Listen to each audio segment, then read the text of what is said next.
Okay, we're going to do a parallel park on the left hand side here between the camper van and the car.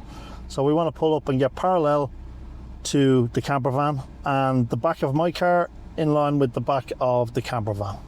So we bring it in nice and slow, we indicate to the left and we bring it in.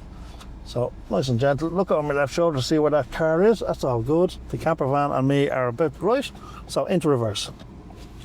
Check all around, making sure there's nobody around, and then we'll move back now, turning, half turn, full turn. Now hold it at that and just nice and gently moving it back.